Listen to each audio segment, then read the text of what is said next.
Antes, conversar era sinônimo de paciência, leitura e raciocínio. Hoje, prevalecem diálogos curtos, distrações constantes e respostas vazias. Nos anos 70, pensar era valorizado. Agora, parece castigo. Trocamos profundidade por velocidade, conhecimento por dopamina e achamos normal. Desde 2016, com a ascensão dos vídeos curtos e do TikTok, a atenção coletiva entrou em queda, inaugurando uma era em que, mesmo cercados de tecnologia, nos tornamos mais superficiais e vulneráveis. Isso para não dizer que burros. 2016, o ponto de virada. De mansinho, aconteceu uma revolução na forma de consumir informação e, pior, na forma de pensar. Surgiu uma plataforma de vídeos curtíssimos, feita sob medida para capturar a atenção. Você sabe qual é. Logo depois, o Instagram mudou o jogo. Deixou de ser uma vitrine de fotos e virou máquina de dopamina. Stories, Reels, vídeos curtos, tudo mais rápido, mais brilhante, mais viciante. E a gente entrou nessa como criança em loja de doce. O problema não é o app, é o design. Nada ali é por acaso. Feed infinito, som que já começa, tela cheia, botão de curtir no lugar perfeito. É engenharia comportamental com crachá. Descobriram que, se entregarem microdoses de prazer visual e sonoro, a gente fica.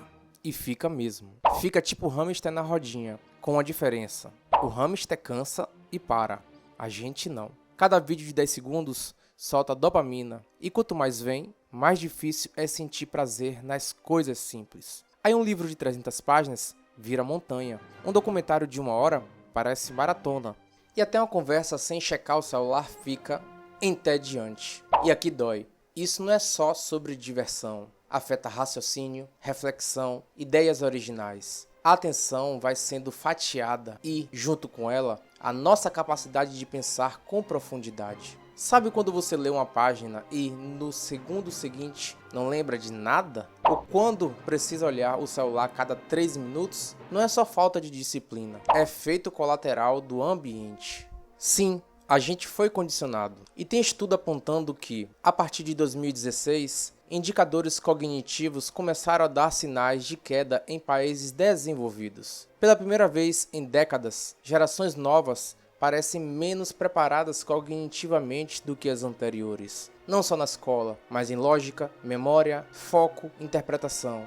Exemplo, pesquisas na Noruega observaram que jovens nascidos em 1995 apresentaram uma queda média relevante no QI em relação aos pais. Isso muda o jogo entre acompanhar um argumento complexo e se perder no raciocínio básico. A diferença pode estar aí. É tudo culpa dos apps? Não. A gente também entrou nessa de cabeça. Topamos trocar sabedoria por entretenimento, profundidade por velocidade, o desconforto do pensamento por distrações fáceis. Quantas vezes você começou um vídeo no YouTube e pulou para outro antes da metade? Quantas vezes tentou ler algo importante e não passou do segundo parágrafo sem dar aquela olhadinha no WhatsApp? E conversas profundas? Quantas rolaram sem interrupções nessa semana? A geração dos nossos pais lia, escrevia carta, debatia política e filosofia no bar. A nossa entrou na onda da dancinha e ainda se orgulha. Não é sobre capacidade, é sobre uso. Ficamos mais distraídos, mais ansiosos, mais dependentes e sim, mais desafiados intelectualmente. Estamos trocando o cérebro por clique e achando normal. Se você sente a mente mais lenta, mais fragmentada, como se tivesse perdido algo que já foi seu, não é impressão. A boa notícia, dá para remar contra a maré. Só que vai exigir dizer não ao algoritmo e resgatar hábitos que viraram raridade. Parar, pensar, refletir. Volta comigo. A era de ouro da inteligência, anos 1970, pode soar vintage, mas existiu uma época em que as pessoas sabiam esperar, se concentrar, argumentar, memorizar. Não porque o mundo era fácil, mas porque a mente não tinha sido sequestrada por estímulos infinitos e recompensas instantâneas. Na escola, o professor tinha autoridade conquistada, não gritada. O aluno ouvia, anotava, refletia. Era exigente sem ser cruel. Não tinha atalho, ou entendia ou precisava correr atrás. E quem entendia ganhava algo que nenhum algoritmo entrega: autonomia de pensamento. Livro não era só ferramenta, era portal. Era comum ver jovens lendo Camus, Nietzsche, Érico Veríssimo, Graciliano Ramos. O ritmo? Outro. Ninguém perguntava, quanto tem de vídeo?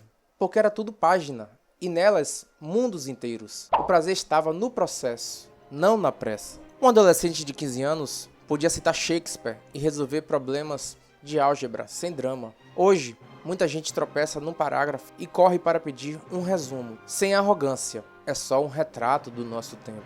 A cultura também puxava para cima. Revistas e jornais traziam ensaios longos, rádios exibiam entrevistas inteiras, com ideias completas, sem corte frenético, sem trilha para segurar a atenção.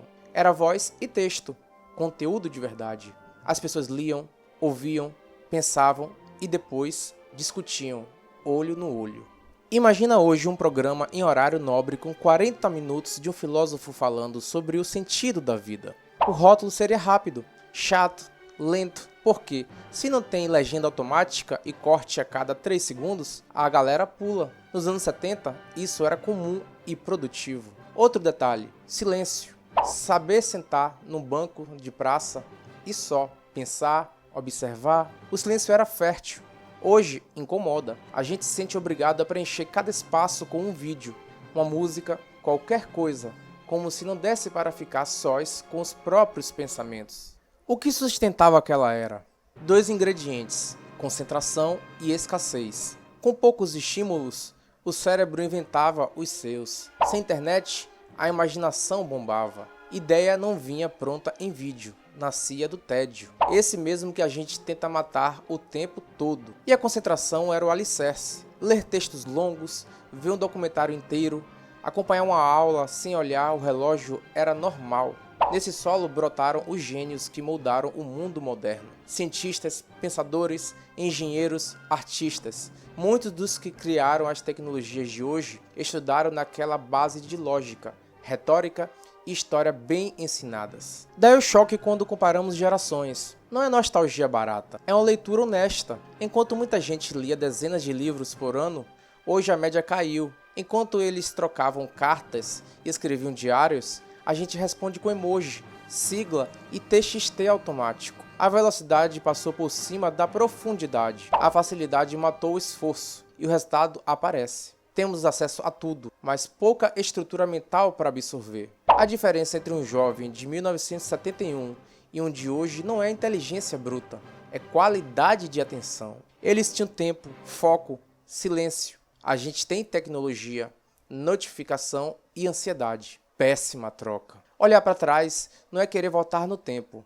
é entender o que estamos perdendo e o que ainda dá para resgatar. Concentração, pensamento crítico, prazer pela leitura, curiosidade profunda. Se o século XX ensinou o mundo a pensar, o XXI parece empenhado em nos distrair. Mas não precisa ser assim. Avançando, 2000 a 2016, a internet deixou de ser novidade e virou necessidade. A tecnologia parou de ser ferramenta e virou ambiente. E, convenhamos, sobreviver na selva das distrações não é trivial. Em 2004, nasce o Facebook. 2005, YouTube. 2007, o primeiro iPhone.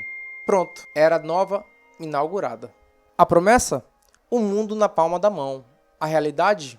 Mais ansiedade, mais vício. Começo do colapso da atenção. Antes, para saber algo, você precisava buscar, estudar, investigar. Agora tudo vem mastigado em vídeos de 2 minutos. E ninguém ensina a lidar com o excesso. Jogaram nossa mente no oceano de informações sem colete, sem bússola, sem mapa. As redes foram se transformando. Orkut virou Facebook, MSN cedeu lugar ao WhatsApp, e a cada evolução o tempo de atenção encolheu. Ficou famoso um dado de 2015 dizendo que o tempo médio de atenção teria caído para 8 segundos, menos que o de um peixinho dourado. A moral da história é clara. O ambiente foi desenhado para capturar, não para informar. Feed infinito, autoplay, notificação vibrando. É um caça-níquel psicológico no bolso. E o prêmio somos nós. Nesse período, notas de leitura, interpretação e lógica começaram a sofrer. O cérebro passou a operar no modo atenção parcial contínua, nunca 100% presente em nada. Já tentou ler um artigo e checou o celular 5 vezes antes do primeiro parágrafo? Já esqueceu porque pegou o celular segundos depois de pegá-lo? Pois é, não é só você. O modelo de negócios ficou escancarado. Quanto mais tempo de tela, mais lucro. E para isso vale recompensa variável, notificação intermitente, dopamina sob demanda.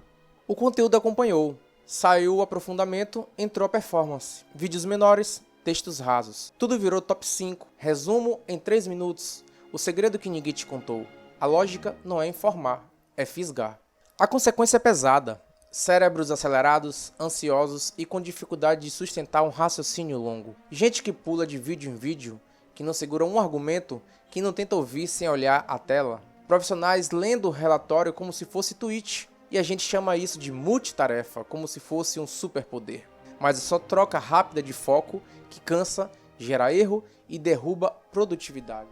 De 2000 a 2016, a inteligência deixou de ser exercitada como um músculo e passou a ser atropelada por um tsunami de estímulos. Cada notificação interrompe o pensamento. Cada feed reinicia o foco. A mente funciona em fragmentos. E isso pesa no emocional. Menos foco, mais erro. Mais distração, mais ansiedade. Com rede social, comparação vira esporte. Frustração e insegurança batem na porta. Mente distraída sofre intelectualmente e emocionalmente. Teve aviso sim. Filósofos, neurocientistas, educadores soaram o alarme, mas o barulho do feed falou mais alto. Quando o TikTok chegou de vez, lá por 2016, o resto foi efeito dominó. E agora? Dá para quebrar o ciclo. Nada é inevitável. O cérebro é plástico, se adapta. Entendendo o processo, dá para reverter. Primeiro passo: engolir um fato indigesto. Fomos manipulados. Empresas descobriram como transformar distração em lucro e venderam a ideia de que estar conectado é o mesmo de que estar presente, mas não é. A revolução digital ampliou possibilidades, mas também fragmentou a atenção. O retrato é incômodo. Trocamos o prazer da leitura pela pressa da rolagem. Preferimos parecer inteligentes a ser. E nos acostumamos. Lá nos anos 70, com menos recursos, o pessoal pensava mais, sentia mais, debatia melhor. Hoje, cercados de tecnologia, tropeçamos em frase curta e nos afogamos em distração, com cara de informação. Duro? É, mas também é um chamado. O que a distração derrubou, a disciplina reconstrói. Dá para retomar o volante da mente. Não é fácil. Nada que vale a pena mas é libertador. Comece pequeno. Desinstale um ladrão de tempo. Lê uma página por dia, mas lê de verdade. Tenha uma conversa sem encostar no celular.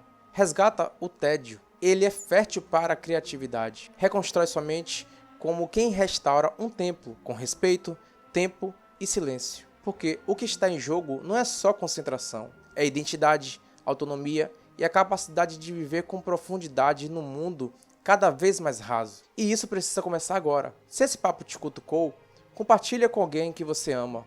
Pode ser a boia que a pessoa nem sabia que precisava. E claro, se curtiu, deixa o like, se inscreve no canal e dá uma olhada no vídeo sugerido aqui do lado. É o próximo passo para você treinar foco e blindar sua atenção. Combinado? Pense, resista, reconstrua. Atalho não salva pensamento vazio. Bora de presença real. Mentes acordadas fazem toda a diferença. Até o próximo.